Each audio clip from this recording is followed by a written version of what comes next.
Jail सको तभी सुनना मेरे भाई, और मैं तो कहता हूँ नहीं जेल पाओगे, नहीं जेल पाओगे, वरना मत सुनना। मैं बोल रहा हूँ लाखों लोगों के इमोशन जुड़े हैं मेरी इस शायरी से। एक शायरी है, जरा गौर से सुनना।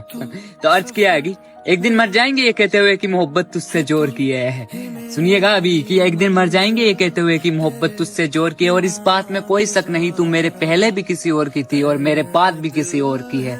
नहीं समझ पाई तू मुझे और ना ही समझ पाई मेरी मोहब्बत को, और मुझे लगता है तू आगे भी किसी की मोहब्बत को नहीं समझ पाएगी। याद है जब तू पहली बार मेरे पास आई थी और ये कहा था कि मैं पहली बार किसी से मोहब्बत कर रही हूँ? मुझे यकीन तो नहीं हुआ, पर तूने कहा था कि मैं पहली बार इस रास्ते पर चल रही हूँ।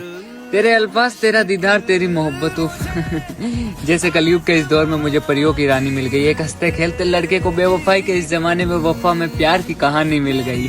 लेकिन लेकिन लेकिन आशिकी के इस सफर में मर मिटने की बातें चलती गई। एक तरफ मोहब्बत बढ़ती गई और एक तरफ सच्चाई खुलती गई। मुझसे पहले भी वो किसी और की थी, ये बात उसने मुझे अपनी जुबान से बताई। उसे बुलाने की खातिर, मूव ऑन करने की खातिर वो मेरी जिंदगी में आई। ये बात जानते हुए भी मैंने उसे कह दिया कि तू मेरी बनकर रह, मैं तुझे मोहब्बत करके दिखाऊंगा, छोड़कर सारी लड़कियों को मैं सिर्फ तुझे अपना बनाऊंगा। लेकिन उसके पहले प्यार के एक मैसेज ने मेरी जिंदगी को तबाह कर दिया। जब हो गया मुझे उस इंसान से लगाव तो मुझे छोड़ने की बातें चलने लगी।